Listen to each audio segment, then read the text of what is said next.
We're back, finally. Live after Santi said it a month. Goodness gracious. How you guys doing?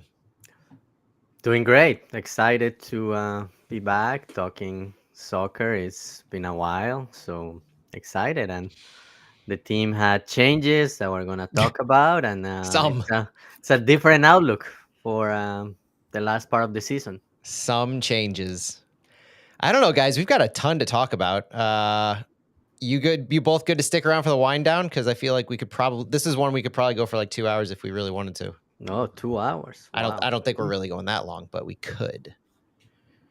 Uh, Yeah, I'm probably down. Just depends on how long the Muni goes tonight. So I might be rolling. well, we'll touch on. We'll kind of level set where we are going into the rest of the season. We'll touch. I thought we could do on the KTRS part, guys, our takeaway, our biggest takeaway, like one big thing from the Lutz Diego presser, and then kind of deep dive that in the wind down, just chat about all kinds of stuff they talked about before we preview Portland. What do you think about that? Yeah, sounds good. All right, sweet. Let's get rolling. Welcome in everyone to Flyover Footy. My name is Matt Baker. We are live on the Big 550 KTRS, sponsored by Noble Ice Vineyards. Thank you so much for joining us here on our podcast, on the radio, on our live stream, wherever you're tuning in. We greatly appreciate it. And we are back as full as we've been in quite some time. There's a match to preview. There's a press conference with the sporting director, GM, and president to recap. There's a third of the season we have yet to play. It seems like a massive inflection point here for the 2024 St. Louis City SC season. And joining me to talk about it all, my friends in soccer, Santiago Beltran and Stuart Hulkren. Santi, let's start with you. How you doing, and how good does it feel to be back?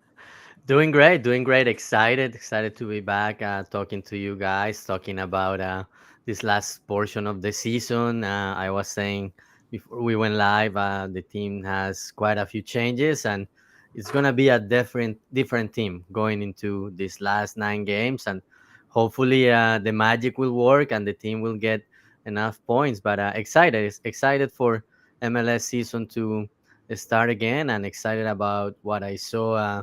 During Leagues Cup. The team played well, advanced to the round of 16, and had a good performance even in that game that it lost. It had Club America under the ropes for a while, and then things just didn't go the way they were supposed to go, and Club America prevailed. But excited about talking about the team, the new players, and I'm sure we're gonna talk predictions too.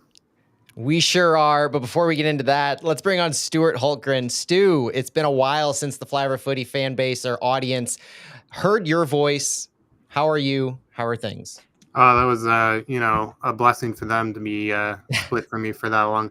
No, I'm doing well. I'm doing great. Really excited. I think the energy and the excitement and the overall vibes of the team are just re-energized, and it kind of feels unfortunate that there's only 9 matches left, because I feel like if this was 1/3 of the way through the season, we would be a top half club of the West. But maybe that's just me being super optimistic. You know me, I'm always Mr. Optimism. And there you go.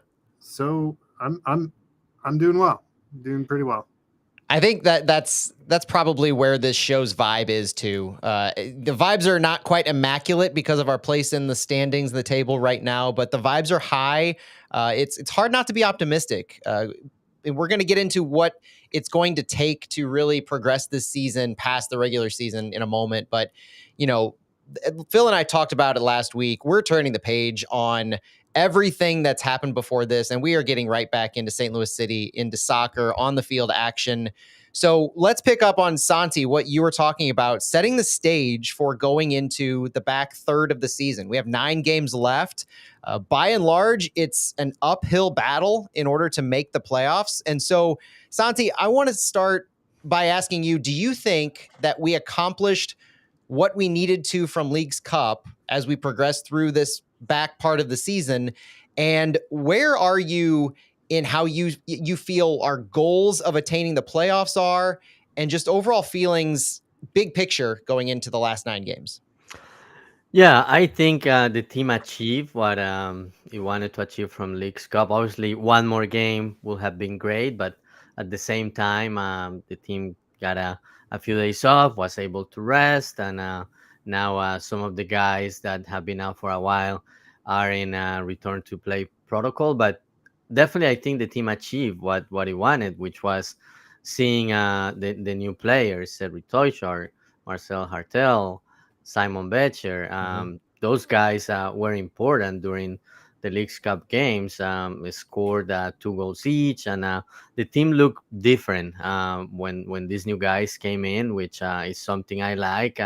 It's still maintaining its playing style with the high press, but I really like the way the team is evolving, the way it's treating the ball, and not afraid to be patient, to have possession. So I really like what I saw during those games, and I hope that translates into these next 9 games, because the team is gonna need as many points as it needs. As far as playoffs, I'm positive, but at the same time, I know it's an uphill battle, and starting with an away game against Portland, which I was hoping the first away win was going to be against Club America, Mm. the first away win in 2024, but maybe it will be better if it is against Portland, and you set up the stage for the next eight games, and then you start to gain confidence, maybe are able to go on an undefeated streak, which I think is gonna be key during this stretch. The longest you go without losing a game, I think the team is going to have confidence and get points, and then it's gonna be like hopefully an unstoppable force and sneak into the playoffs and keep up and maybe surprise people. I mean, it was a 2-1-1 record in regulation time over League's Cup, and that's a small sample size, but it's a market improvement from what we had been doing before. So you Hmm. figure you're looking not just to ride this high, but take things one game at a time. I have a tendency to think that if St. Louis were to look at the big picture themselves, things would start to get a little daunting, right? Santi, do you still stick to the overall thought of what we talked about before League's Cup, that we probably need around 44 points to look about making the playoffs in that 8-9 spot where we sit here on 23 points? Yeah, I think 44 is the target. 43 may be enough, depending on how other teams do, if some results go City's way. And I think also important, if you win both games against Minnesota, Mm-hmm. maybe 43 will be enough. But to be safe, I think 44 is the target. Massive swing that could be. When you talk about 6-point games, you're talking about 2 matches against Minnesota, who is in that 9th spot left in the season of our 9 remaining. Stu, of what we saw in League's Cup, the play on the field, did this feel like the different kind of City team that we needed to see compared to what we had been limping into League's Cup with? Oh, absolutely. Absolutely. And I think a lot of that has to do with just different energy that's coming in that the new players brought in. Um, I I don't know where that necessarily was. I'm not going to lay blame on anyone who is, previous coaching, previous players in Mm-hmm. or out, but I think just when you get the new energy that comes with new excitement that comes with new players, kind of jolt to the lineup. I mean, Simon Betcher has obviously been a lot of fun watching. Not to talk too much about it because I know you guys already, people have already talked about the goals, but the finish he had on that last goal was just incredible. That was against the Timbers, correct? Yep. Yeah, just the outside foot finish to over the chipping the goalie into the opposite corner. Love to see that. And Simon was a lot of fun watching when he was at SLU. Oh, He yeah. was on that SLU team that Kevin Kalish took to the Sweet 16 of them. They make it to the Elite Eight and lose to Duke in 2021.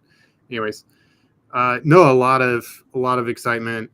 I do think the energy is there to make a possible miracle run. We'll see.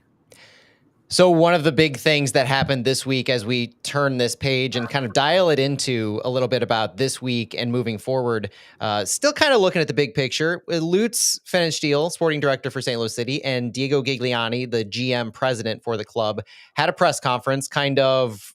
It almost seemed like wrapping up the transfer window. As we know, the incoming transfer window has closed in MLS. And so the players who we have on our roster are the only players eligible to play for the remainder of the season.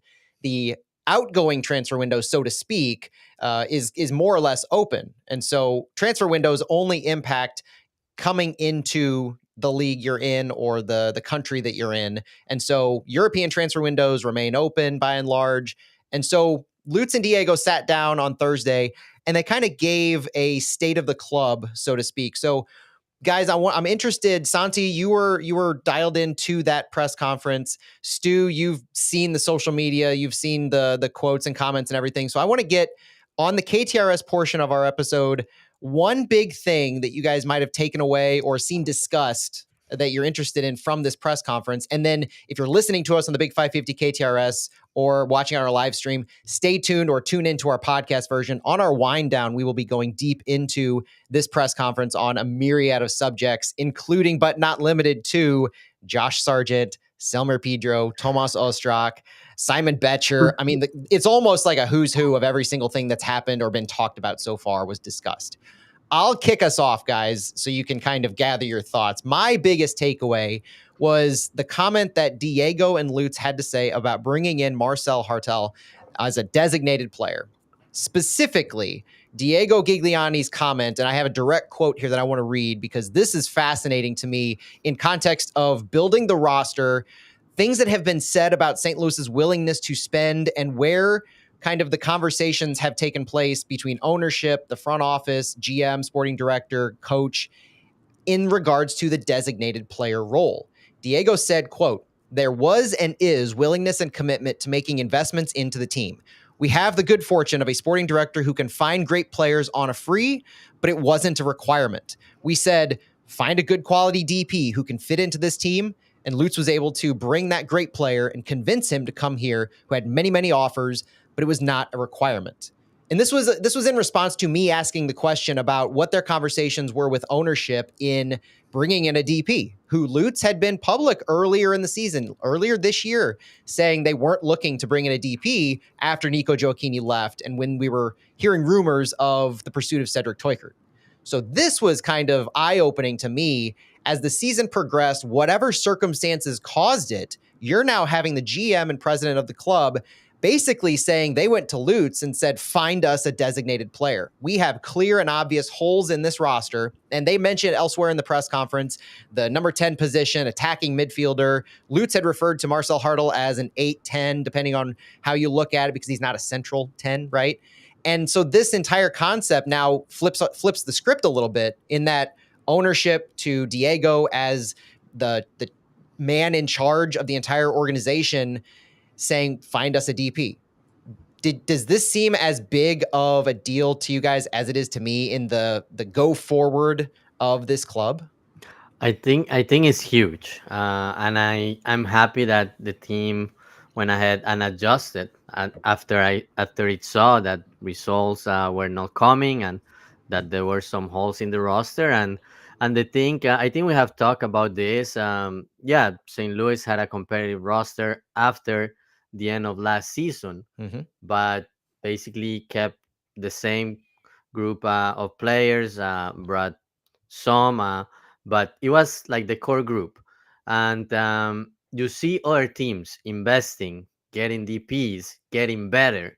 And I think maybe City thought it was going to be enough with just the three additions it made and the core group. But it's great that the team was able to adjust mid-season and realize that in this world, in this MLS, having that third DP is very important. So I'm glad that the team took advantage of it and found a great player that, from what we have seen, it's a great fit, and it's a player that is gonna make the difference in MLS. If you look at how the transfer window has been rated. There are a lot of good comments about what St. Louis did, but by acquiring Marcel Hartel. So for me, it's huge. It's something that maybe I thought maybe GR3 is when we see these big changes, but I think a lot of it was also dictated by the not only the performance, but the injuries and some other circumstances with players, and the team recognized that and wasn't afraid to make the adjustments to have a competitive roster that hopefully will get to week 34 with chances to clinch that last playoff spot. I'll tell you, the most exciting thing for me in regards to that in the near term is when the MLSPA releases their salary guide that tells us how much each player is making. With coming in on a free, this is going to be the most fascinating thing to me, is how much cash did they actually splash on Hartle? That I think every fan is going to be clamoring for that news. Stu, what was one big thing that you took away from this press conference that you read or saw earlier on Thursday? Oh man, I think some of the news. I'm not as big of a roster nerd geek extraordinaire as you are, but we've talked about it a lot on green cards, and Tomas Ostrak getting his green card, I think, is a big one. That frees up an international spot going forward. Going back to what Santi said though about willingness to commit that the ownership is giving. I saw some complaints earlier this year that people said ownership wasn't willing to commit to replace Nico Gioacchini when he left in the offseason. And there were rumors in the winter transfer window that we were in for Cedric Toikert. And obviously that happened in the summer. But I think the asking price that they wanted was 500,000 euros in that range, 600,000 at least. Yeah, and obviously it didn't happen, but I think this is a sign that either ownership has realized that they need to strike and spend the money, and they learned from that, or they were willing to spend then and it just wasn't the right time. So to me, that's to retroactively assign a message to what the winter window was like. That quote to me kind of answered a question I had in my head. Agreed. Very much agree. Santi, round us out. Your big thing that you heard. One thing that I really like is that Lutz is bullish about making postseason. And not only today, but during this Leagues Cup run, I had the opportunity to have him at the Spanish broadcast booth every game for a few minutes, and it was just amazing to talk to him. And the first game against Dallas, when we started to talk about the new signings, he said, "Yeah, I like our chances for the last part of the season, and I think we may surprise people and sneak into the playoffs." So he's bullish, and just from what we have seen from the players, I think the team will be able to do it, or will be very close.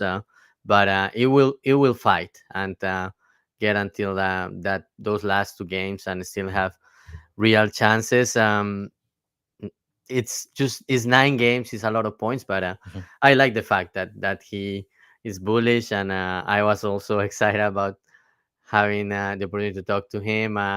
I found out he is very superstitious, and I'm also superstitious.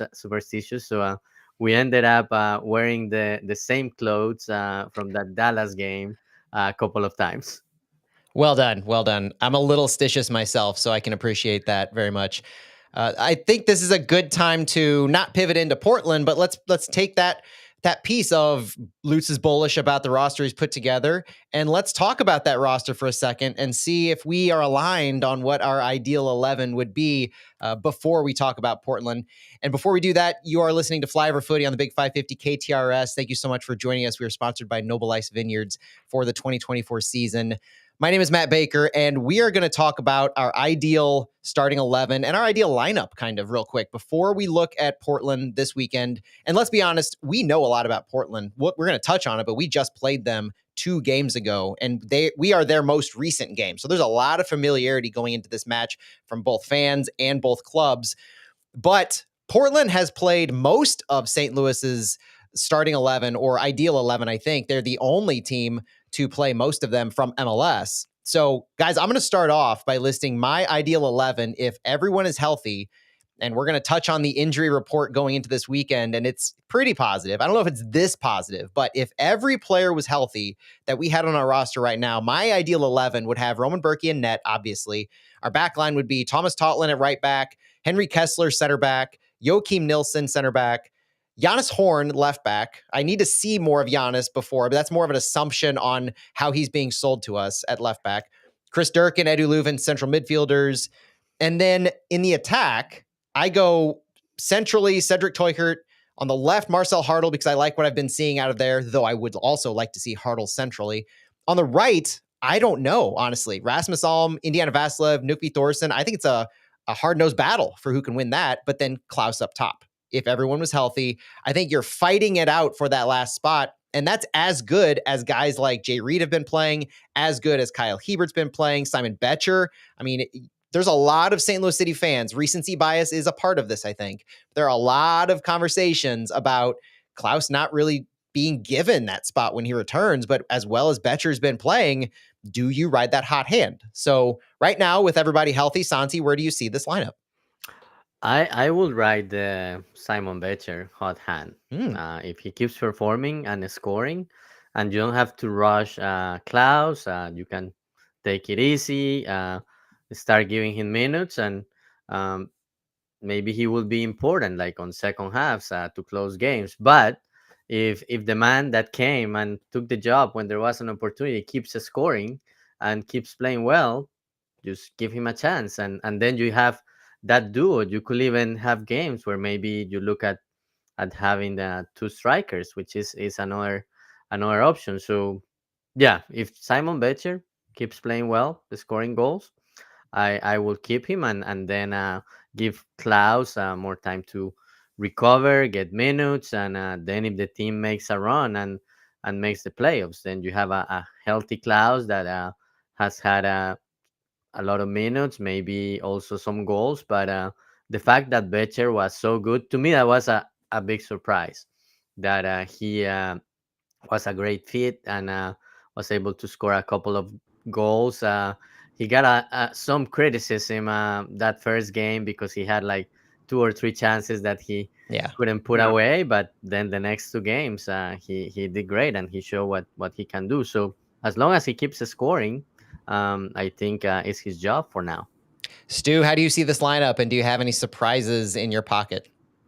Well, it's really nice, especially with Klaus Alm and Nielsen, who are coming back and have kind of become chronically injured to some extent. Mm-hmm. I would probably hold off on Nielsen for now, just because rest him, make sure he's absolutely 100%.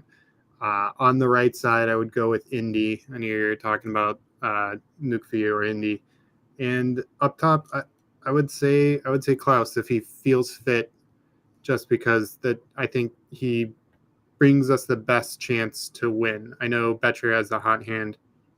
I love Simon. I love him off the bench.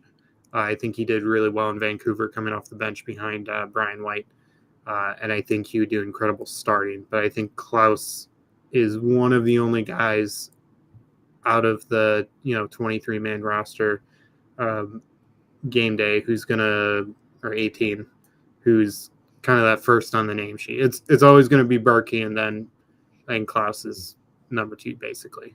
That's fair. Honestly, that probably the conversation you guys just had and the discussion probably epitomizes where the fan base is, I feel, because there's a lot of pros on both sides and a lot of benefits to both approaches. And right now, I think Hackworth has the luxury of bringing along slower guys like Klaus, Alm, and Nielsen, because you have Betcher performing so well. We'll talk about injuries in a second, but I think that's the obvious conversation is on the right mid side between Alm, Indy, and Thor, because you don't have a clear cut, I think, number 1 guy out there. You have obvious bodies in Hartl and Teuchert, and that might be the only obvious ones, honestly, in that 4-man attack are those 2 players. So it will be interesting to see how Hackworth approaches this once they get fully healthy, but I don't know if we're quite there yet. So, guys, let's pivot into Portland. Let's spend the rest of our KTRS portion talking about St. Louis, Portland. And if you remember how we used to do things a month plus ago, let's start off with refreshing everyone on where we are in the standings and where Portland is in the MLS regular season. St. Louis City comes into this 13th in the West out of 14, 4 wins, 10 losses, 11 draws, 23 points in 25 games, 32 goals for, 46 goals against, and a minus 14 goal differential. 6-6 on the road is the key here. Going into Portland, Santi, you talked about it earlier, would have been nice to get that first away win this year against Club America. As valiantly as they fought, this is the time. Form recently in MLS, I would honestly say discount it all. Like, there's no reason for me to sit here and talk about what our form was prior to Leagues Cup because it was a different team. We brought 6 players in the transfer window. We sent 6 players out. This is not the same team. 4 Leagues Cup matches are the thing to look at if you want to watch for the on-field performance that you can expect. And like I said, in regulation, they were 2-1-1 with a 2-1 win over FC Dallas, a 1-1 draw against FC Juarez in a mostly meaningless game. Honestly, like we had already progressed in Leagues Cup at that point, and so that game didn't matter even in the context of Leagues Cup as much. 3-1 win over these same Portland Timbers in St. Louis and a 4-2 loss on the road in LA against Club America. 8 goals in these 4 games, which equals the amount of goals scored in our previous 10 plus games in MLS dating back to Inter Miami at the beginning of June. Before Leagues Cup, it took St. Louis a month and a half to score 8 goals, and they did it in the span of about 3 weeks with a revamped attack in Leagues Cup. Portland, on the other hand, 8th in the West right now in MLS, 10-9-6 record with 36 points, so they have 13 more points than St. Louis in the same amount of games. Plus 8 goal differential, 50 goals for, 42 goals against, and they're 7-2-3 at home. One of the better home records in MLS. Their form recently in Leagues Cup and in MLS is rather scary coming into Providence Park. In Leagues Cup, Portland went 2-1. They were undefeated in group stage with a 2-1 win over Club Leon, a 4-0 win over Colorado Rapids, and then they ran into St. Louis City, obviously, with that 3-1 loss. Before that, though, this is mostly the same type of Portland Timbers team. So looking at MLS play before that, you would be hard-pressed to find a hotter team over the last 3+ months. They started off really sluggish. We previewed them the last time we played in MLS, and they had a pretty poor start to the year, not unlike their Northwest companions, Seattle Sounders. But since May 25th, they are 7-2-2 and have outscored their opponents 24-13. Their last home loss, Santi, was May 12th, 2-1 against Seattle. Is it not only difficult for St. Louis to prove, what's more difficult? I'll say that. St. Louis proving that they can win on the road or proving that they can stop on the road, this more or less behemoth that is the Portland Timbers?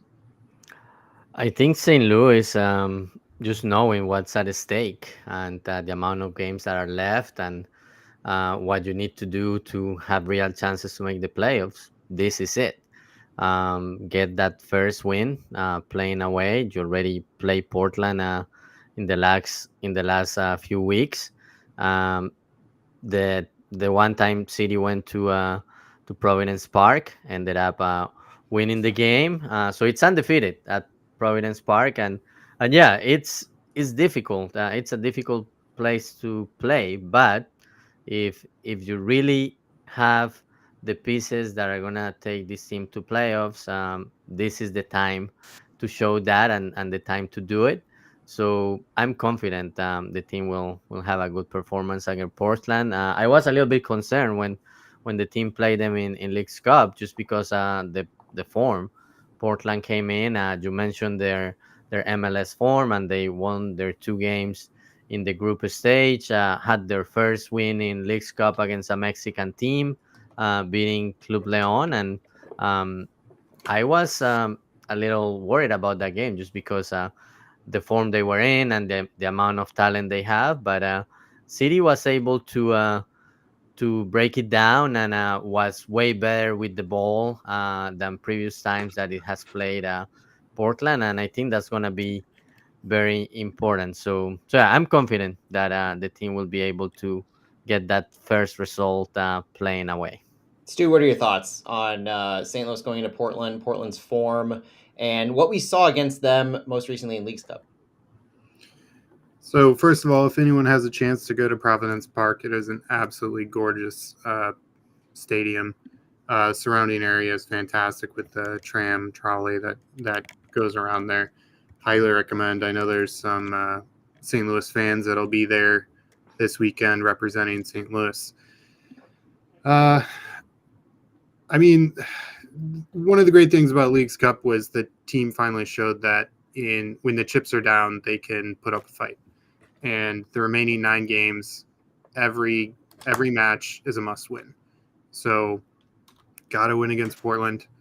And after that, we'll see if we can win the next one and then the next one. So my confidence is high.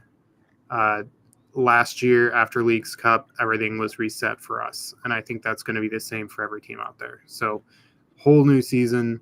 It's just kind of like, remember MLS is back a few years ago tournament. MLS is back again. And let's win it all.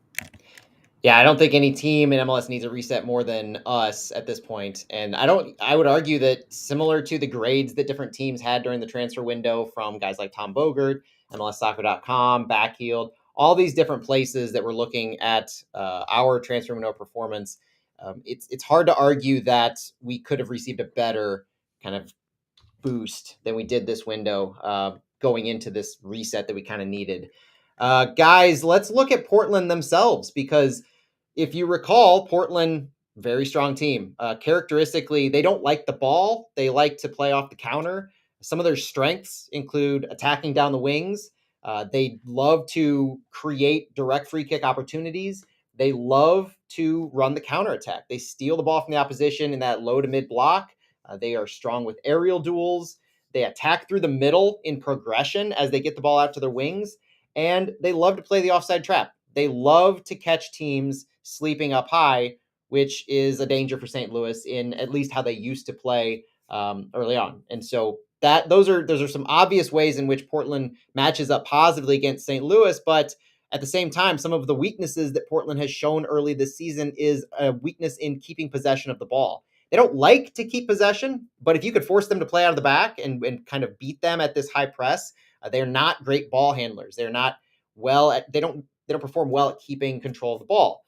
They also have been prone to individual errors, players trying to do too much, trying to get outside of themselves a little bit. And they're not great at defending set pieces. They're in the upper echelon of MLS teams that have allowed set piece opportunities and goals. I think that's where St. Louis really could have the advantage, and did have the advantage earlier a couple weeks ago when they played Portland. How many times have we wanted to see an Alex Langer special, and we saw one the last time? And so that's a definite benefit that I look forward to St. Louis taking advantage of, or at least forcing the conversation to. When you look at how these teams play, they're both sub 50% in possession.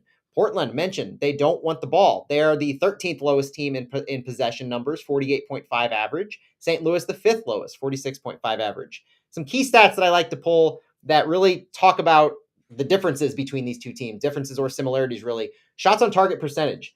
St. Louis is still that team that likes to pepper the goal, whether they're high percentage or low percentage, but they force the issue in getting the volume off. St. Louis, as a result, in MLS play, last in shots on target percentage with 28.2.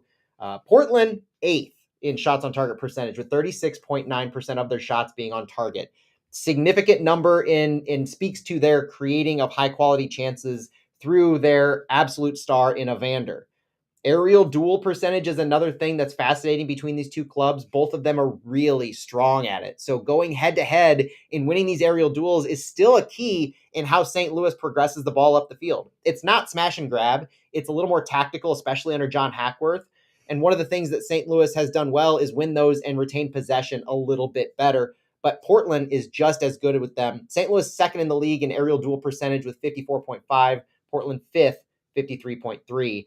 Long passes, my last stat of the night. St. Louis with the fewest overall long passes, despite what your perceptions might be. And I think this speaks to just how little St. Louis possesses the ball in general. They have the fewest long passes completed. Portland with the 10th most. And the number is about 350 long passes different for the season. That's a pretty significant. Portland plays the ball long. They will try to use that to play the offside trap, to beat you on the counter. And so our center backs, our back line is going to have to be cohesive that could be a question. I've got that as a key to my game later on. So spoiler, but we could have a vastly different back line for yet another game here, where if you put in Kessler, you put in Giannis Horn, suddenly 2 of your 4 players haven't played together in a competition for St. Louis City yet. So all kinds of different storylines that you could follow here. Santi, if you were going to look at either one specific thing about Portland or a storyline carrying into this, what would it be, and would it at all include their number 10, Evander? Well, the main thing for me is that the teams played recently, and St. Louis had the advantage because Portland had not seen St. Louis new players yet. Mm-hmm. So I think St. Louis used that to their advantage. But now I think the field is more even because Portland already had a chance to see Seri Toishart, see Marcelo Hartel, also Simon Betcher. Jake Wright also had some minutes in that game. So it won't be a surprise anymore for Portland, and they may have been a little bit surprised by the way City was holding the ball and being patient and created chances. That's not gonna be a surprise anymore. So maybe City will have to make another tweak to surprise Portland and get that elusive first win playing away. And obviously Evander, who came out during that Leagues Cup game. It will be interesting to see if he will be available. But Matt, I think you mentioned it on our DMs that the game changed for Portland once Evander had to come out. Santi, I buried the lead purposefully on this. I moved our injury notes down to this section because I think this is some good news that St. Louis needs. I mentioned that Portland is one of is the only MLS team to have faced most of our new guys, and so they have a little familiarity. But here's the key: as important as Evander is to this entire offense working and being structurally cohesive and being one of the most dangerous teams in MLS, as Evander is not only one of their leading goal scorers with 11, he's their leading assist man with 13. But we saw in the last game he had to leave around 12 minutes with a muscle strain. And I think that was, you never want to root for a player to get hurt. You obviously want to play every player at their best to see where you stack up against them. But you can't argue that St. Louis had the advantage when he left. And so going into this game, the big update that we can provide on Evander is direct quotes from Phil Neville, the head coach for Portland Timbers, who said he expects reduced minutes or second half minutes only for Evander as he's still recovering from that muscle strain. This will be their first game since being eliminated from Leagues Cup as well. So it sounds like the Portland Timbers team that we faced from 12 minutes on in Leagues Cup is the same Portland Timbers team that we're going to be facing this weekend at Providence Park in Portland, which is a net positive no matter how you look at it. So that has to be seen as a notch in the belt for St. Louis going into this, which in a game where you look for any of those advantages you can gain, because we talked about how good Portland is at home. We talked about how poor St. Louis is on the road. The other positive news is on the injury front for St. Louis, and I touched on it on our midweek episode, but we are as healthy as we have ever been in 2024, and we are as stacked as we have ever been in 2024. Things are trending up just as we hoped they would from Leagues Cup, to the point where Cedric Teuchert, who had an injury that he sustained against Club America, is back in training in full. He returned to training on Tuesday this week, the first day that City trained. And so that's good news. He was a limited participant on Tuesday, but by Thursday, back in full. He is good to go. Klaus and Alm, not quite back to full. The conversation we had a little bit ago about the ideal Betcher versus Klaus might have to wait to see fully healthy Klaus against Betcher, who gets the nod.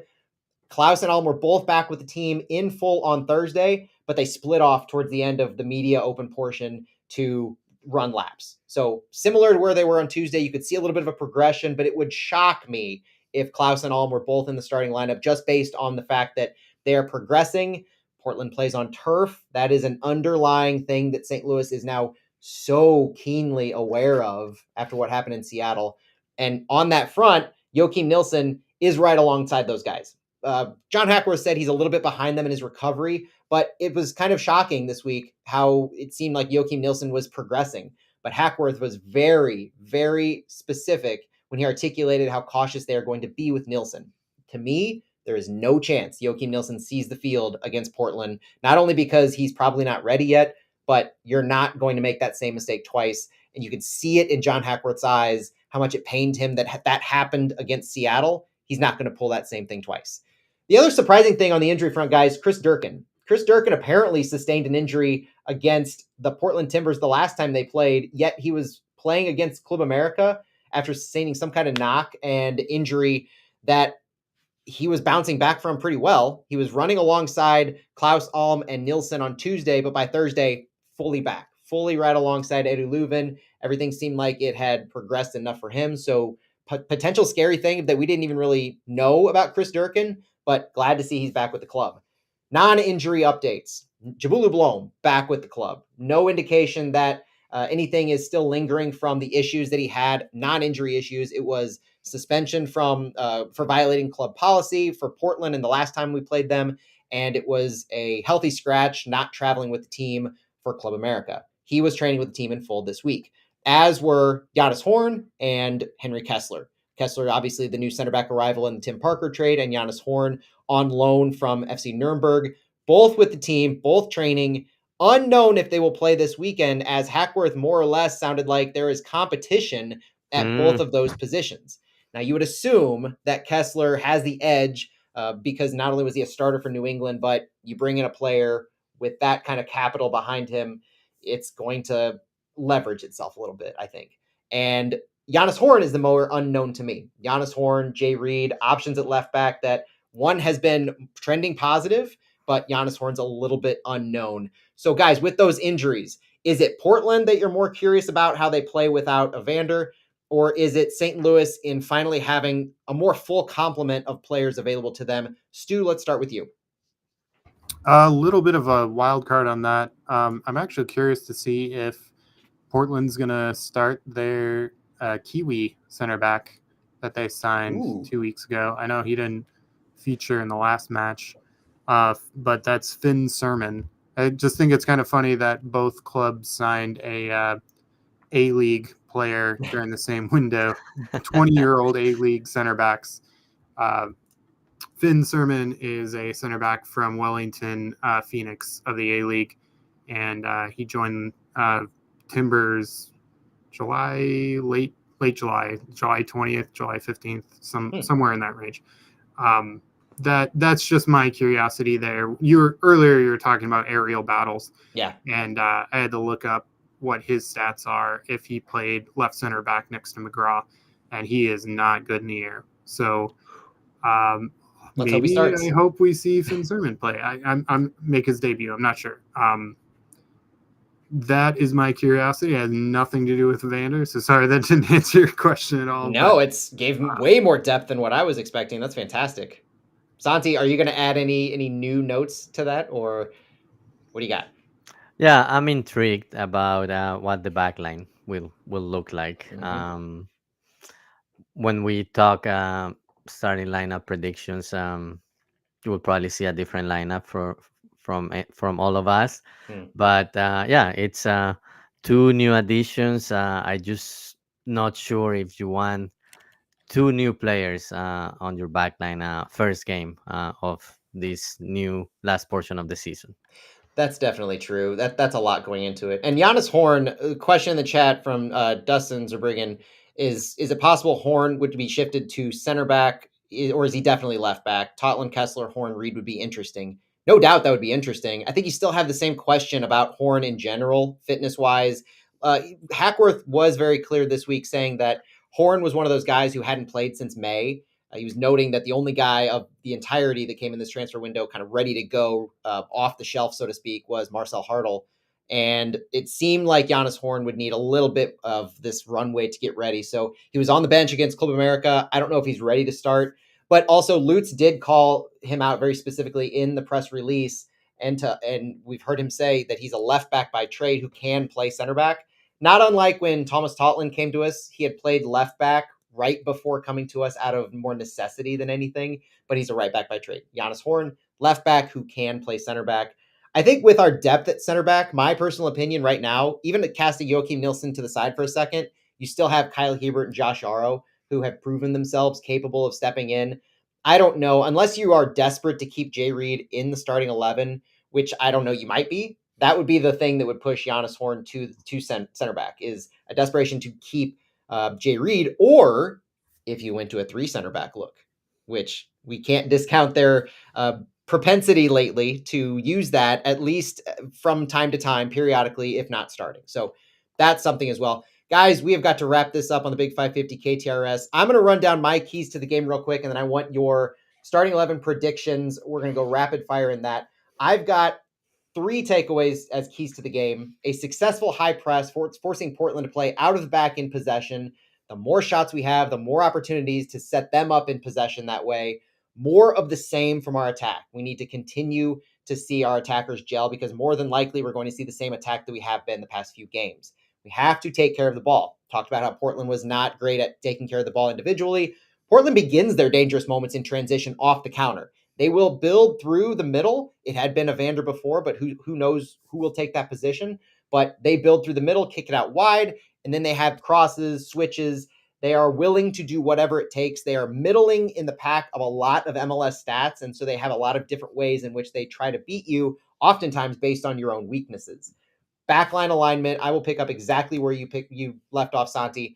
The backline is going to be absolutely vital. How are they going to come out? How many changes will we see? First games possibly for Kessler and Horn to see minutes, number 5 and 38 respectively for St. Louis.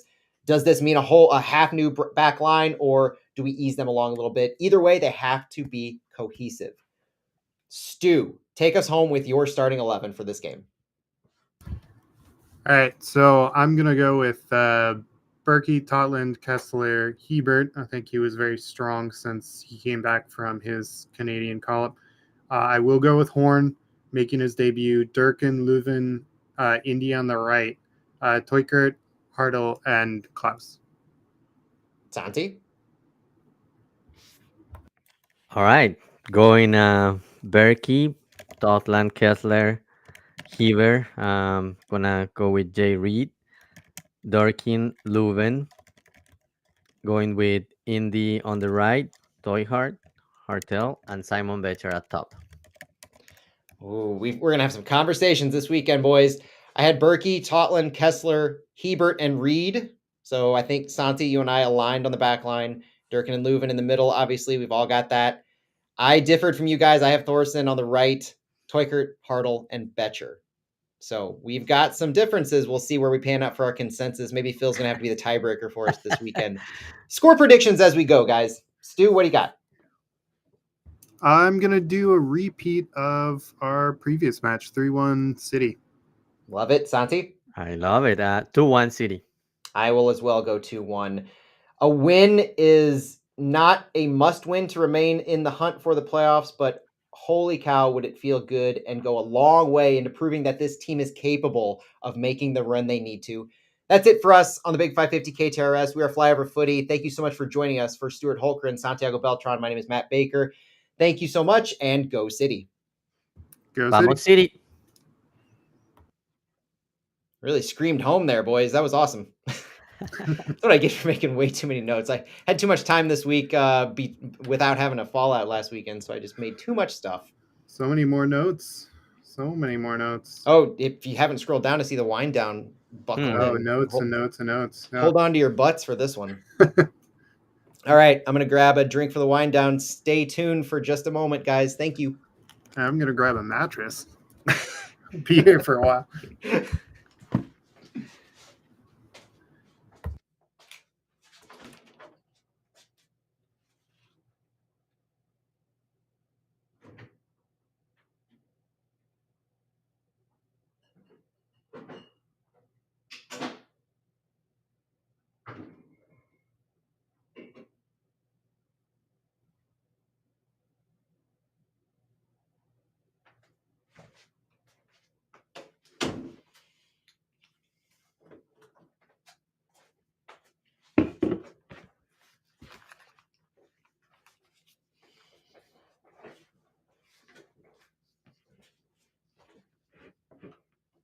Now I'm wondering if anybody saw my AZL jersey, because I started off strong with a Parker and Leuven jersey, and it has deteriorated this year, let me tell you. If you have any questions, please drop them in the chat, in YouTube, X, Instagram, anything. Happy to talk about it because we've got a lot to talk about from this transfer window. There's a lot of little nuggets, not like groundbreaking stuff necessarily, but eye-opening stuff, I think. So it was highly fascinating.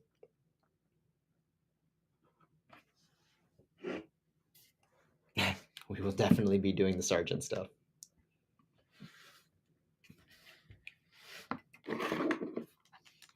Yeah, if I had the connections to an Arsenal player, you damn well better be sure I would have one on our pod. That was a tip of the cap to ball watching.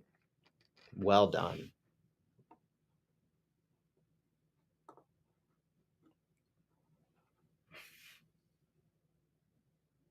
I do think, and we might talk about this, but while I'm waiting for Stu and Santi, I do think that the hype, especially from Cincinnati, to bring in like the rumors for Weston McKennie, rumors for Sargent, I definitely think they had laser focus on the World Cup in 2026. You cannot, I think I mentioned this, I don't know where I said it earlier this week, but you cannot put a price in a lot of ways on the kind of visibility that a starting U.S. men's national team player would have on your club and the excitement in the next couple of years. Like it's hard to describe because we haven't really seen any kind of situation like that for that culmination of something. Santi, I was talking about there's a comment Abo had in the chat of Sargent, Weston McKennie, some of those rumors. And I was mentioning like it's hard to quantify, put a dollar amount even on the impact a U.S. men's national team starter would have, or starting on the cusp of starting would have in the lead up to the World Cup. Yeah. I caught you mid bite. That was awesome. Yeah, sorry. But yeah, I don't know. Like, yeah, it's great to talk about it, but yeah, I just don't know before the World Cup if it makes sense for him to come to MLS. But yeah, I was surprised. There were also those rumors about Cincinnati trying to make that run, which just made me think if that had happened, how much money will have City ask to save it for the redeem? pod, Santi. Save it for the pod. All right. I gotta hear what Stu's gonna say on that Cincinnati possibly poaching Sargent. Don't give away the farm yet, Stu.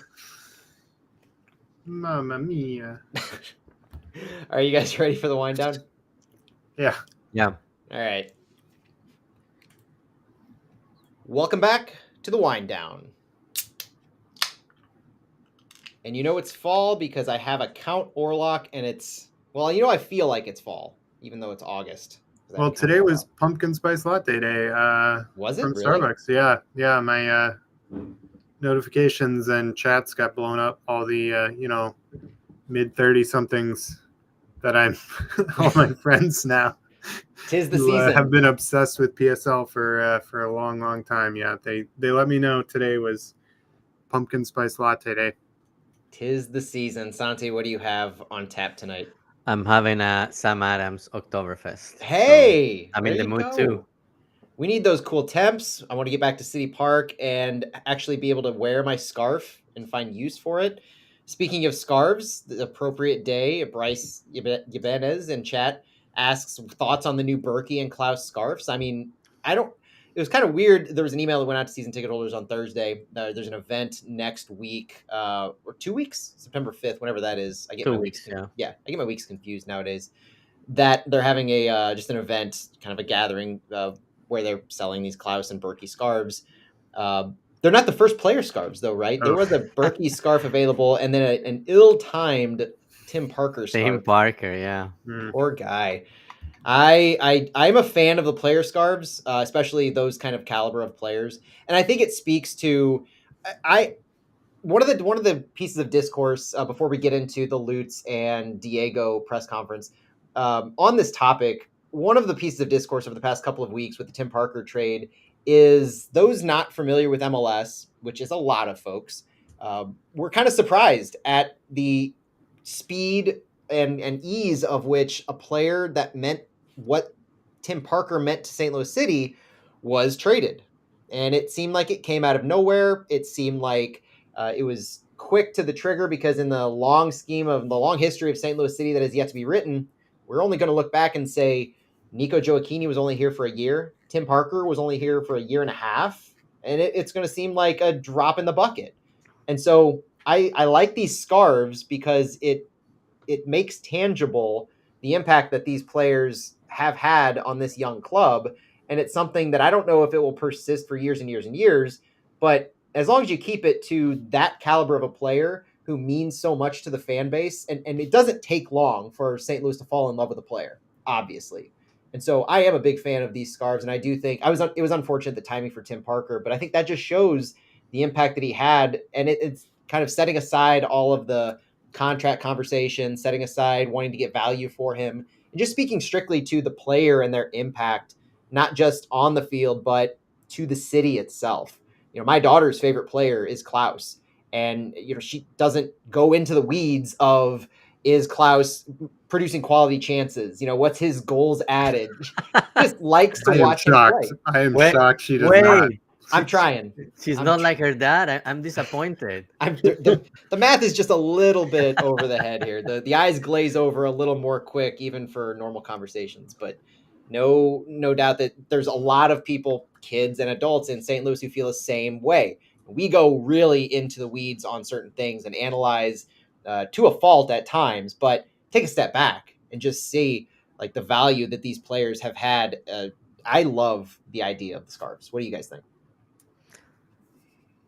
I think it's great. I personally will get a Berkey scarf for my house, just for multiple reasons. My wife, it's a big fan of Berkey, and as part of my wife being a big fan of Berkey, my own dog, her name is Berkey, the dog we got last year in April. So we gotta get this is a Berkey house, so we have to Perfect. get a Berkey scarf, Stu, are you going to get one of these scarves, or is there another player that you would get a scarf for currently on the roster?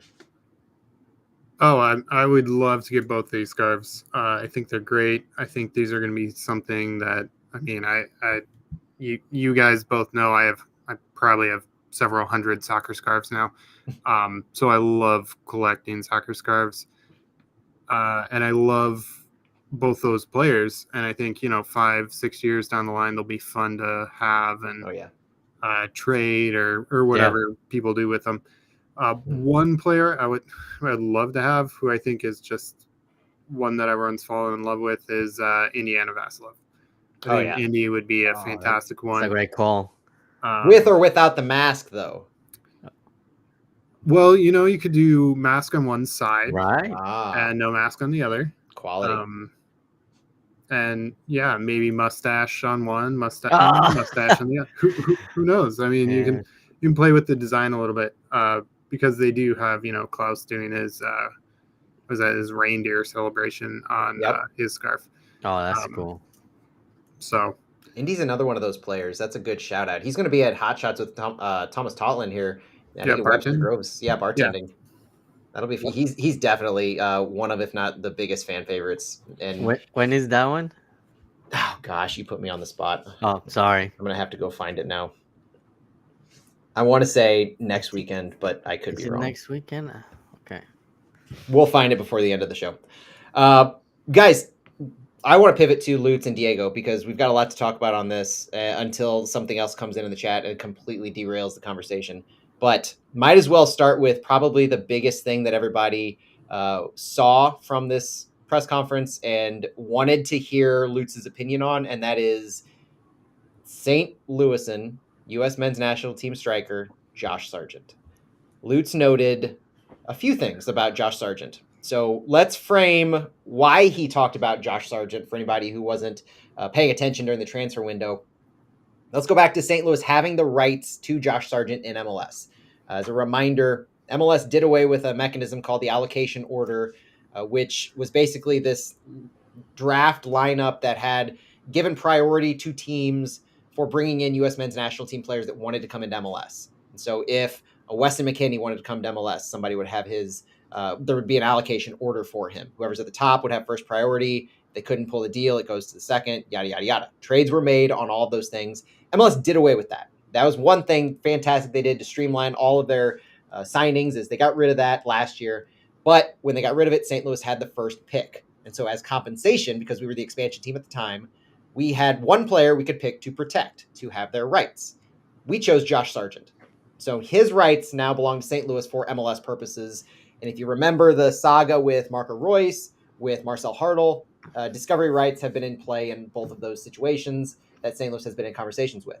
So Josh Sargent, rumored to be having interest from multiple MLS clubs this transfer window. The two clubs that we have heard interest have been from FC Cincinnati and St. Louis City.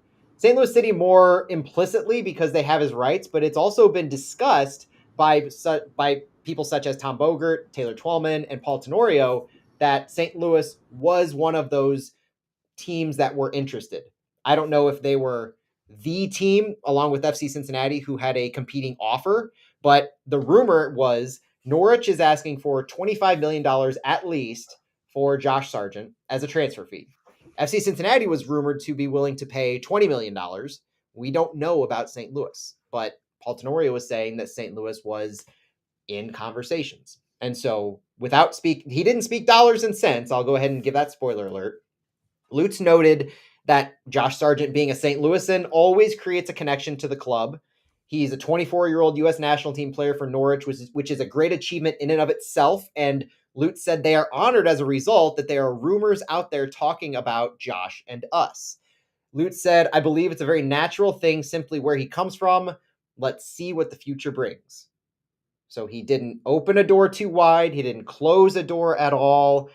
They still have his rights, obviously. So this is going to be a continuing conversation whenever Josh Sargent comes up regarding St. Louis. And I think I was making the conversation earlier, the argument, guys, that if there was one single player that exists in the world today that I could see St. Louis paying a $20 million, $25 million transfer fee to bring in at this point in time, 2024 into 2025, it would be Josh Sargent.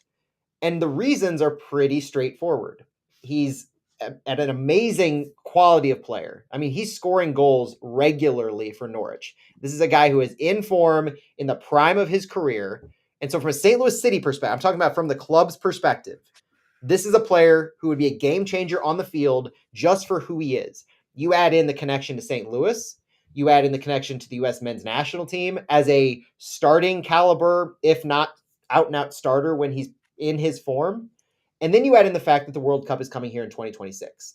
The value placed on a player like Josh Sargent, like Weston McKennie, who's been rumored to have interest from FC Cincinnati as well. The value to bringing those guys in to be the face of your club in the lead up to the World Cup, it's hard to quantify. I'm sure there are dollars and cents being assigned to them from the business side and saying, if you bring in this player, they will generate this amount of revenue by our projections.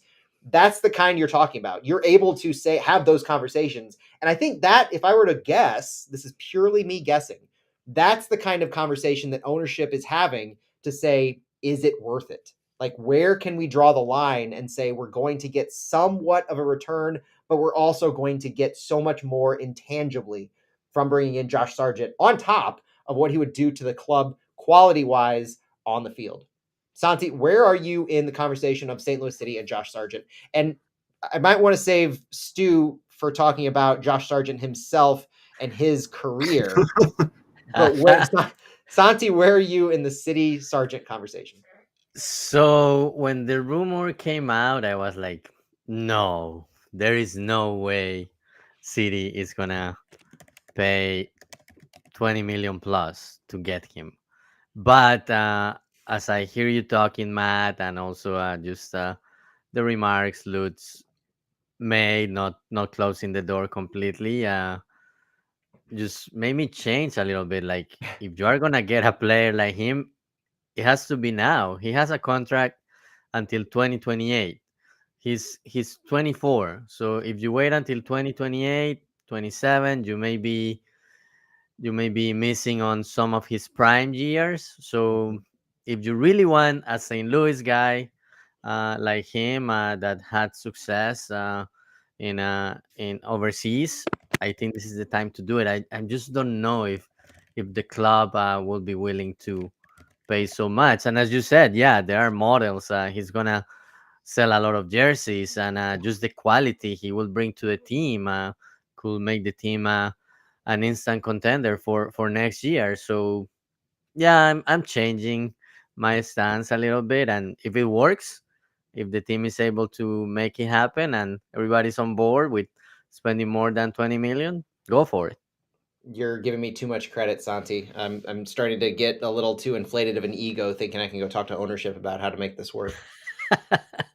Putting that aside, Stu, thoughts on City and Sargent, and what do you think this would mean for Josh Sargent's career, both club level and on the national team, if he came to St. Louis?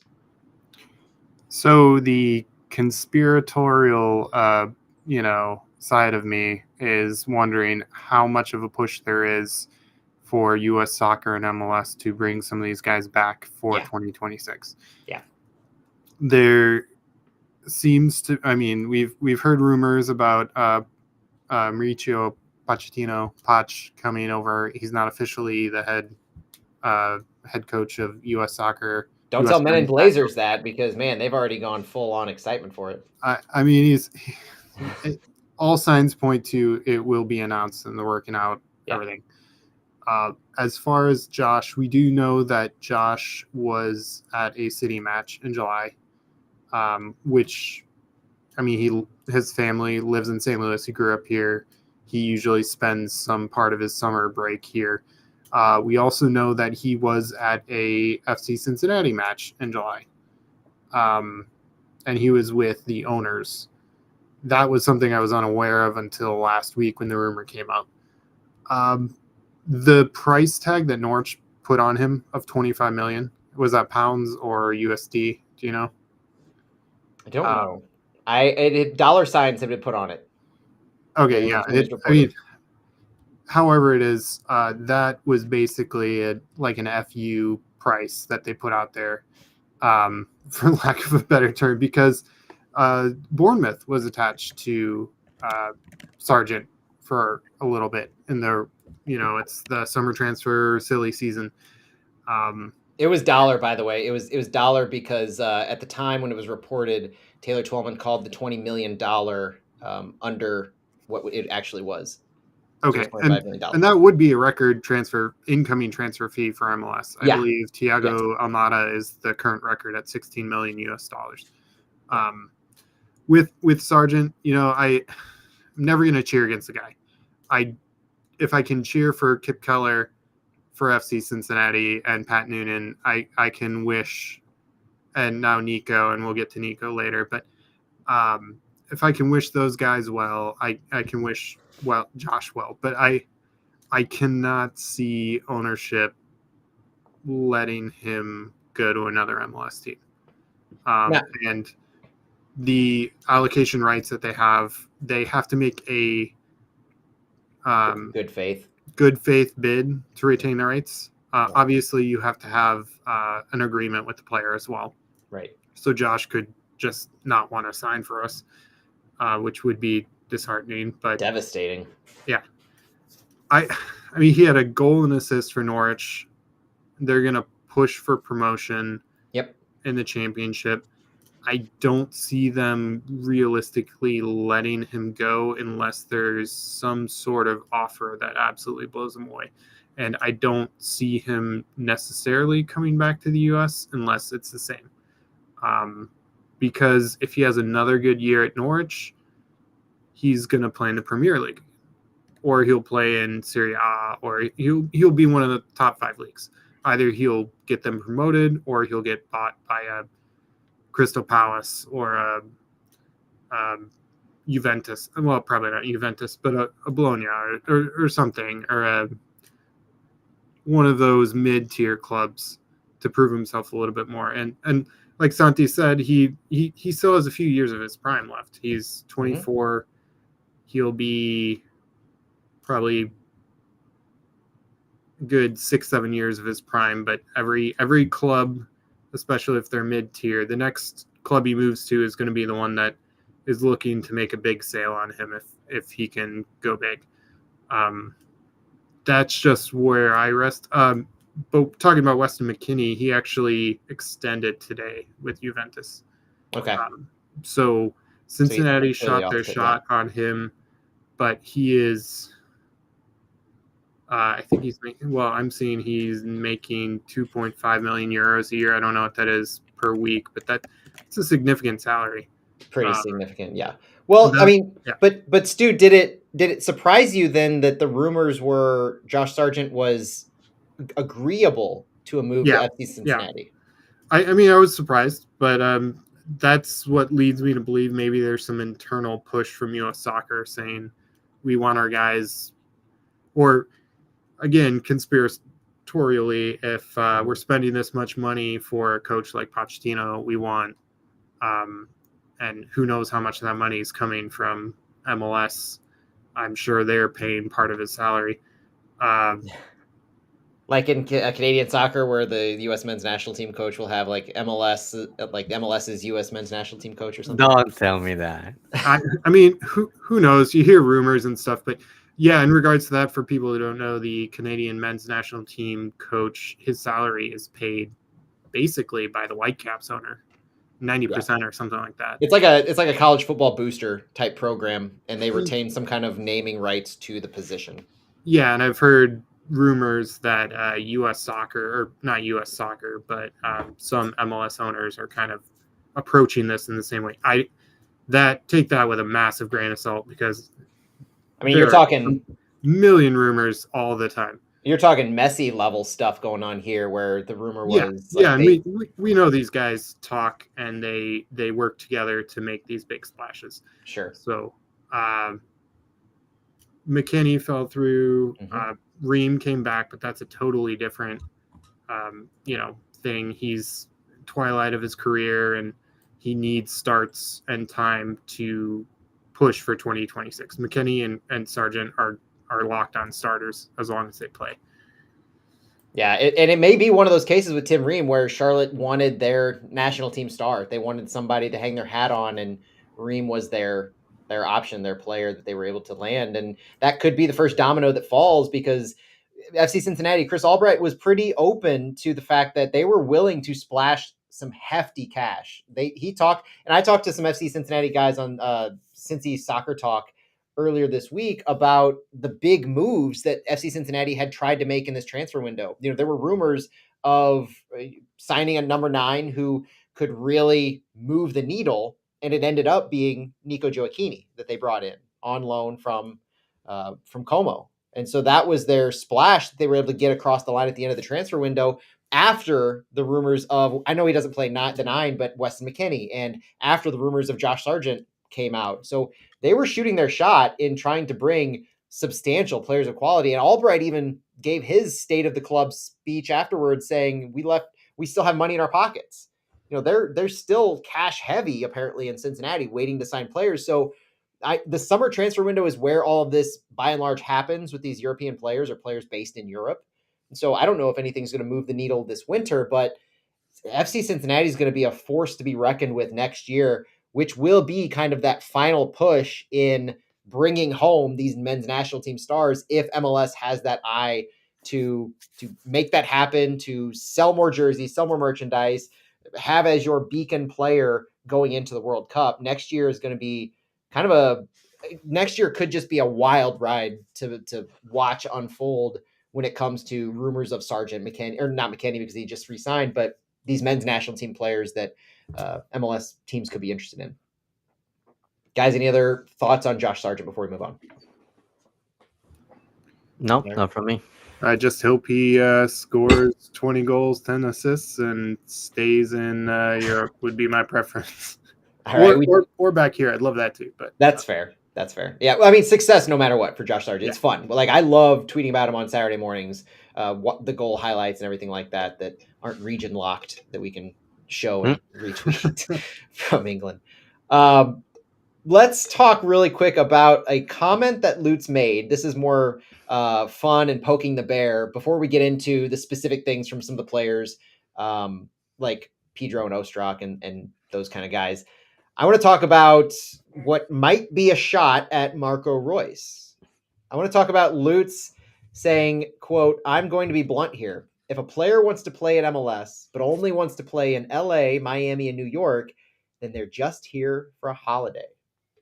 Santi, what do you make of that? And do you recall in the press conference this coming pretty close to the conversation about Marco Royce?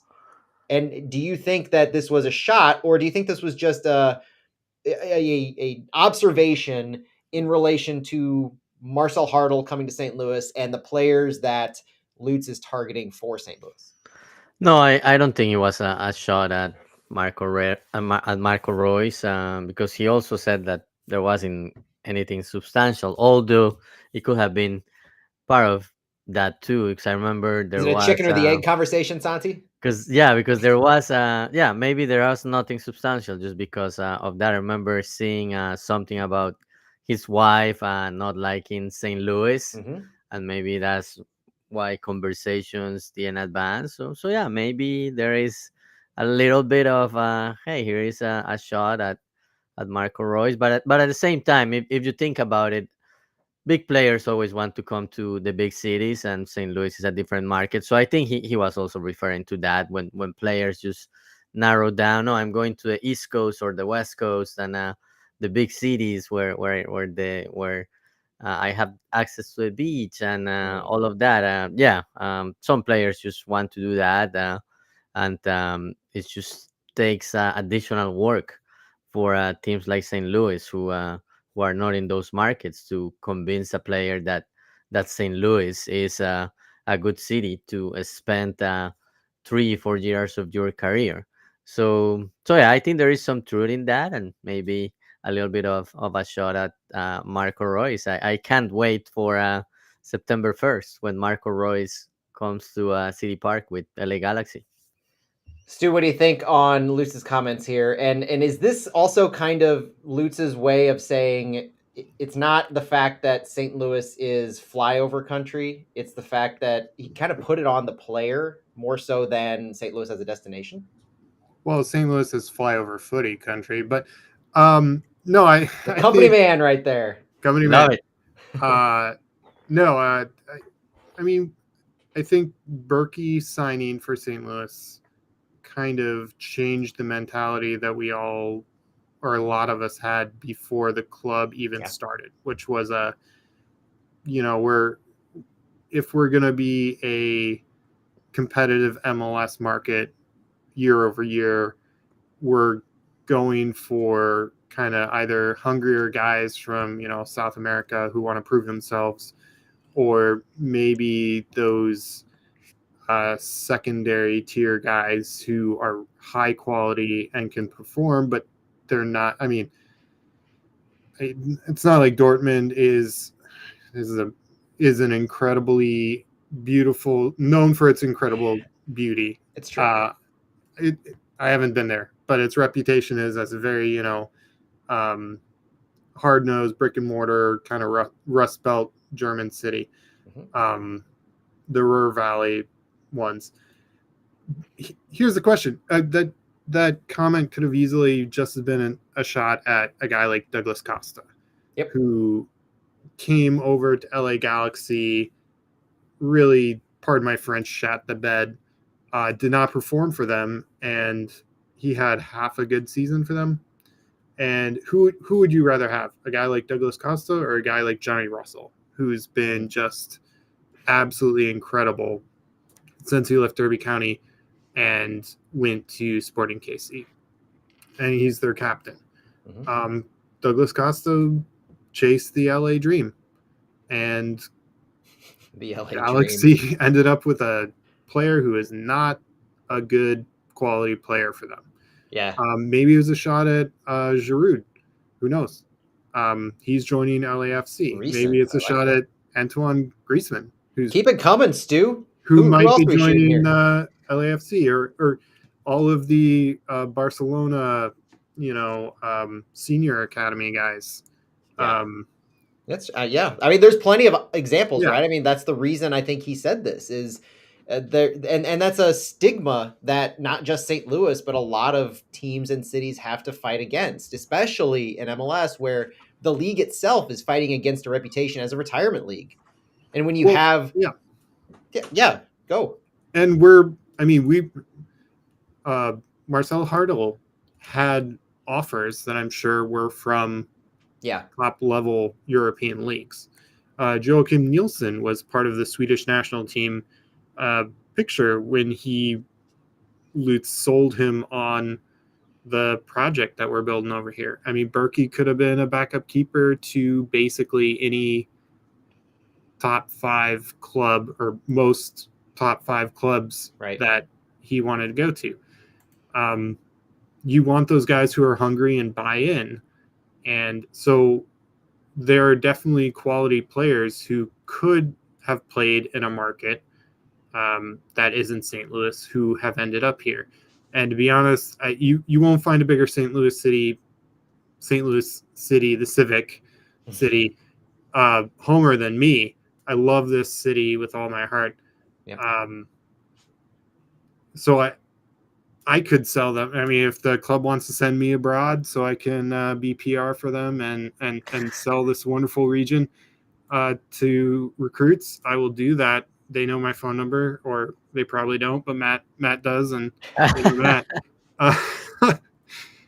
Anyways, I'm rambling. But sign Stu up as the salesman, the recruiter for prospective city signings. There are a lot of markets out there that are not the most ideal place to play if you're, as far as however you define quality of living. But if Marco Royce's wife didn't want to be here and he doesn't want to be here, that's fine.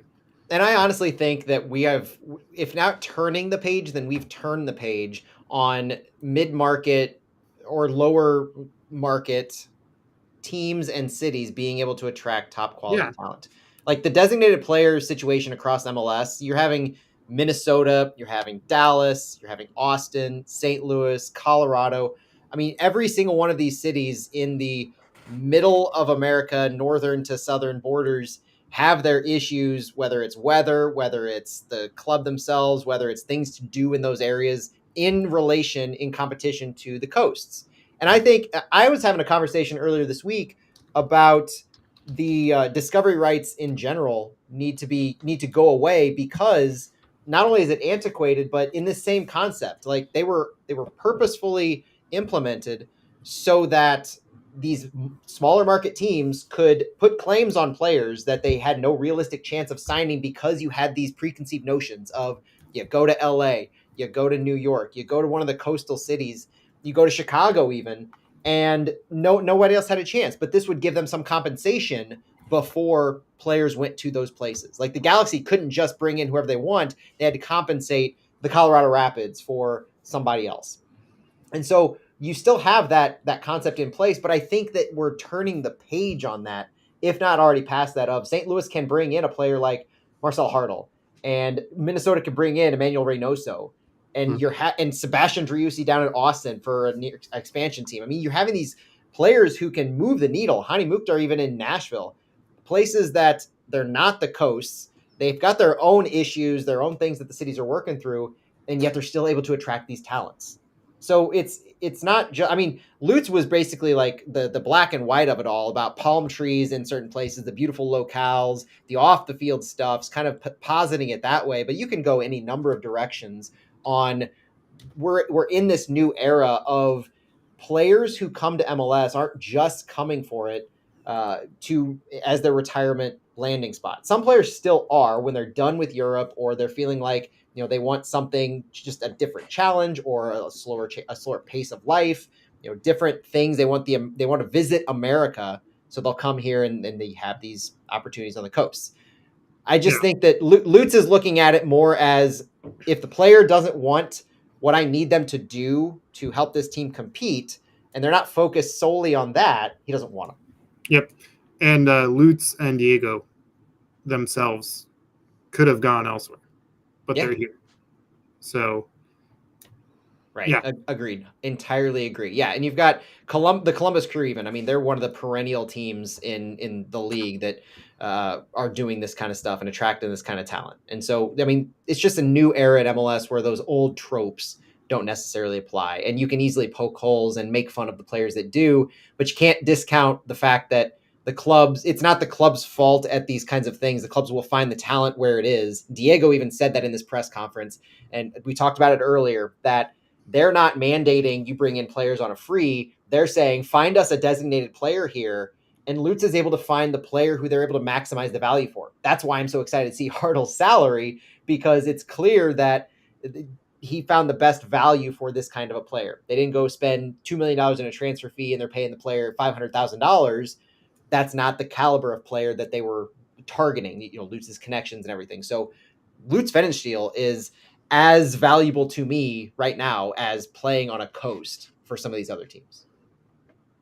Santi, you're nodding your head. Are you in agreement with that? Or do you think that, am I overvaluing the impact that Lutz himself seems to have had on this roster? No, he has definitely done a great job. Obviously, I'm biased, but I would love to see some South American talent, and Glad you said that. hopefully that will come at some point. But yeah, he has done a great job with the build out of this roster, and I hope that continues evolving. And hopefully, in a year and a half, we'll see some South American guys. All right, guys, let's do a fun thing. I'm checking out our DMs here, and let's circle back really quick to Josh Sargent. I like this question that Stu posed to us in our chat. What is our price tag for Sargent's rights if another team came to us? Would we entertain it at all, or would we just say we're going to continue to try to negotiate with him and we're not giving him up at all? I'll go first because I think we would try to push it into the 7-figure deal. I think I heard that the Marco Royce deal was for $400,000 in GAM. And I think that based on our previous conversation, I think St. Louis would try to make as much inroad in negotiating themselves. And if push came to shove, I think they would more or less extort another team, similar to what Charlotte tried to do. Because we heard the LA Galaxy, they said very clearly that Charlotte was almost to the point where they were saying, if we can't have him, nobody will have him on Marco Wow. Royce. And so I don't think we would go that far with Sargent, but I do think that Cincinnati, having said all of the things that they've said and how much money they have at their disposal and their willingness to sign a national team player, like they're tipping their hand. Go for the 7-figure deal if you can't land Sargent yourself. Santi, would you do it? Yeah, and I think 7-figure is what makes sense. This could be a record-breaking transaction for this type of transaction. Could be a record-breaking fee. If I had to put a number and over under, I would say 2.5 million. Woo! Stu. Oof. Yeah, I thought mine was pretty high. So the last allocation order spot that was sold was Austin FC. Sold it in 2022. I think it was for 325 or 350,000 in GAM. Yeah. Now we know that's gone up. Royce has jacked that up to the Royce debacle or whatever you want to call That it. was I think at least 400,000 from what I read. Yeah, so I wouldn't accept or expect anything under 600,000, but the fact that he's local and he's the one guy that we picked to be, hold his rights forever. Yeah, I would hope It for matters. seven figures, but if he agrees with Cincinnati and they lean and the MLS front office leans on St. Louis, that happens. We've seen it before in this league that they will force a deal to happen. Like there's no chance that Royce would, I don't think, not play for LA Galaxy. The MLS would step not in. Play in I MLS. agree. They would step in and the league front office would arbitrate something. Completely agree.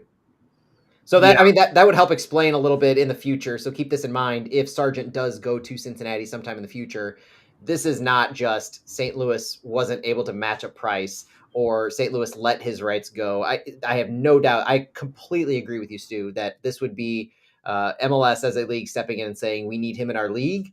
If you're not able to do everything and more that another club is able to do, you need to work out a deal, or we're going to facilitate a deal between this club and you to give you proper quote unquote compensation, and then Sargent is going to join MLS. I firmly believe that could happen. What do you think that compensation could be if you had to guess? I mean, honestly, like if we're talking realistically, knowing that the Royce deal was for around 400,000, I would put it around 600 to 700,000, because you're looking at almost like the forced giving up of your rights for that to get Sargent in MLS. Like this is I mean, we're talking like 3, 4, 5 steps down the line of this, that, and the other thing has to happen in negotiations for Sargent to reach this level where MLS is stepping in and saying, we need him in the league, cut the bullshit. Like we have to get him on with a team. And they're also looking at this fact of this is an escalating dollar amount here. Discovery rights doesn't seem like they're going away right now. And so if you jack the price up to 2.5 million, suddenly that's the bar for a player like Josh Sargent. And now you're having teams that are saying, well, St. Louis got 2.5 million for Josh Sargent, 24-year-old striker who has this goal-scoring resume. Is the national team really worth that extra jack up in price? Or, I think that throws the system out of whack. And I don't know if MLS is willing to throw the system out of whack to agree to that kind of a deal. That's why I'm kind of going, I would say that MLS would force St. Louis to be lowballed. So to yeah, speak. it depends on the situation too, because it could be that we get 2.5 million and GAM over 2 years or whatever. And then the next year, oh, what do you know? Discovery rights have gone away. Yeah. You never know. You never know. And MLS is plays fast and loose with some of their rules that they can change. They can't change, obviously, like CBA rules and stuff like that on a whim, but something like that, yeah, we've seen that. I will never ever forget for us MLS old timers who the envelope situation. I've mentioned it before, but Jermaine Jones, who was a U.S. men's national team player, scored in the 2014 World Cup. This was so dumb. He came to MLS. He was a German American, and 2 teams bid on him: New England Revolution and Chicago Fire. And his rights were determined maybe by arbitration, I'm not sure, but they announced it by Don Garber at half field opening up an envelope. Wasn't that it? Yeah, this was like he pulled it out, and this was 2015 or something like that. This is him trying to create a spectacle a la something in the NFL that they would do, like a draft type thing, and it was the most embarrassing thing I can remember happening. Yeah, it was. Yeah, Chicago Fire fans are probably still pretty upset about that one, to be honest, and for good reason. No doubt. Yeah. Well, guys, we let's wrap this up a little bit. A couple rapid fire notes. Stu, I think it was you earlier who mentioned Tomas Ostrak earning his green card, right? Am I attributing that correctly? This was like an hour ago from the pod. Yeah, Justin Horniker tweeted out about that. I wasn't sure if you did as well during the conference. Yeah, so Lutz had said, I mean, there was a few things that clean up items from the club that I'll go through rapid fire and you guys give me your thoughts on them. Tomas Ostrak, obviously out for the season with an injury to his ankle, head surgery. We heard earlier this season he was going back home and that he was in the process of the green card. Santi, you and I have known this process for a bit, but confirmation that Tomas Ostrak has obtained his green card. He will no longer take up an international roster slot, which is massive for the overall makeup of St. Louis City's team. And Tomas Ostrak will return next year to the roster. Extremely important that he's earned his green card because he is under contract until 2026 with an option for 27. So if you figure he'll stay with St. Louis until 2027 and not take up an international roster slot, absolutely huge. He's just started to round into the kind of form that we hoped he would, and we hope to see him again next year, pick up where he left off. So fantastic news for Tomas Ostrak. On the opposite end of the spectrum, you have Selmir Pedro. The first announced signing, not the first signing because that was Josh Yarrow, the first announced signing directly to the St. Louis City SC roster. Selmir Pedro's loan has ended to FC Zlin in the Czech Republic, and he is back with City, but he will not return to the St. Louis City roster. Lutz has said that he will be loaned down to City 2, where he will play out the remainder of his contract, so to speak, which goes until 2025. But they are looking, this is where the European transfer window misalignment that we talked about earlier, that's still open. They are looking at potential moves for Selmer Pedro as well. And Lutz did say directly that because one of the things he mentioned is they do have Jay Reed up to City now. So if you're looking at a depth chart situation, Jay Reed is on. I mean, the conversations are not even who's on the depth chart. It's Jay Reed is with City. Selmer Pedro is not, and that's the go forward. Is Selmer Pedro's not? Doesn't sound like they're using the contract buyout. Didn't get a chance to ask that. That was my ace in the hole that I didn't. I missed my opportunity, but Selmer Pedro will not be a part of St. Louis City's future. So cross him off your list as if you couldn't read between the lines. Marcel Hartl straight up took his number when he was gone. Right. Santi, thoughts on Pedro Nostra? I really thought Pedro was gonna be the first ever St. Louis City SC contract buyout, but now we see it's different. The one thing, Matt, I'll make my comment and then I'll ask you. Thomas Ostrak, obviously great. That is official that he's getting his green card. We had spoken about it before. Remember, Bradley Carnell, when his injury was announced, mentioning that he was gonna go home, and he didn't specifically mention the green card, but I said, yeah, he's gonna go home, get some paperwork done, and we knew the writing was on the wall and that he was going to get his green card. So yeah, it's huge, especially for a player with a long-term contract. So I think it's great, and I hope he recovers well, and next year we see what we were seeing from him this year. As far as Pedro, yeah, we knew that he didn't work out for City. The one thing I wanted to ask you, if he goes to, isn't officially there is only one loan that you can do from first team to second team for the whole season, right? So wouldn't he count as one of those? The season-long loan is supposedly been used up by Tyson Pierce. Right. Or is this not considered a season long since it is mid-season? It's a good question. It wouldn't be that, and so he just said he's been loaned down. I'm not sure if there. I legitimately don't think that there are more than one season-long loans, but since we're halfway through the season, Right. That's where you get into the nuances of things. And truthfully, just because it's not spelled out in the roster rules doesn't mean it can't happen.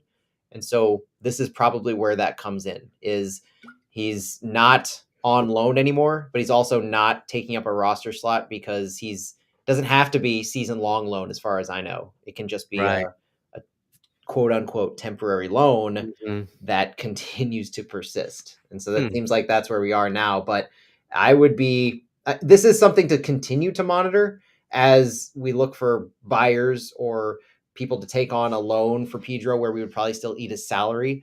But we get him where he needs to go if we're not wanting him to play for City 2. Though Lutz, in conversation about Jay Reed, did comment that there's a hole at left back on City 2. So kind of seems like they're just using Pedro as a warm body at this point, is the way I was reading into it. Right. All right. Stu, any final comments on this? Anything else that you think we missed? Or any go-home messages for this week, Portland or otherwise? I mean, thank you, Pedro, for that banger you scored against Chicago, the Chicago Fire 2 in 2022. No, just my go back was way back in our chat. Someone mentioned about if Jorginho was going to join us. So if for those who don't know, and this is a little bit of cross promotion to another podcast, the ball watching guys had Jorginho, the former Arsenal player, current Arsenal player, current. Yeah, I'm way out of it. I'm going to mute you and kick you off the pod for that. All right. Anyways, no, I haven't listened to it yet. Great guys over there. Yeah. But directed to Matt, what Arsenal guy would you have on the podcast? Oh, if I had the connections to get one? Yeah. You don't Kroenke? Oh, good night. Now you can kick me off right now. Now I'm just straight up upset. I don't know. I would off. I was not expecting that, but off the cuff, I would probably go Kai Havertz. Oh, that's a good one. Because I mean, the obvious ones are players like Saka or Martin Odegaard. I mean, I'm sure people don't care too much about Arsenal details on our pod. There's not a whole lot of love for them in St. Louis because of their owner, but I like the fact that he came in and he's been able to succeed at a position where nobody really expected him to, and I would love to just pick his brain on how that's allowed his career to really evolve in a place that he probably didn't expect it to, with Germany and otherwise. Like his position in the Euros was fascinating to me this year, and just how he's settled into that role and really now pushing Gabriel Jesus. I would just love to pick his brain forever, but yeah, credit to Ball Watching for getting him. Tip of the cap, guys. That was fantastic. Yeah, sorry. I think I said Ball Watchers, but Ball Watching podcast. I gotcha. Santi had to dip. So, Stu, you and I are closing this one out. St. Louis plays Portland this weekend. We hope to get on the winning track for the first time on the road, heading into the last 9 games of the MLS season. Let's continue the run that we started in Leagues Cup. Let's make this an exciting back third of the season. I can't wait to see it play out. I can't wait to see our new guys get opportunities in MLS. Find some stats that they hadn't been keeping well in Leagues Cup, so we can finally get back to Fallout, finally get back to digging in between the lines, and just talking about everything that we love, St. Louis City. Stu, thanks for joining me. My name is Matt Baker. For Flyover Footy, we will talk to you later.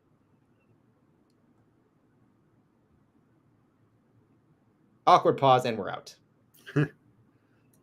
Thanks, buddy. This is the first time you've made it this late. It's been a while. Yeah, Sarah's still at the Muni, so I'm like, well. Oh, she's at the Muni. Michelle's at the Muni tonight. Yeah, no, it's supposed to be a great show. I just got a text about 20 minutes ago that they're at intermission, or 30 minutes ago. So I've heard good things. Yeah, no, it was good. Sorry for throwing the very last minute curveball on you there. Oh, yeah. It took me a second. I was racked my brain. I was like, all right, I can't go with the obvious. I definitely don't like that's too much. And then Havertz just like popped in, mainly because I was like so obsessed with watching Germany during the Euros.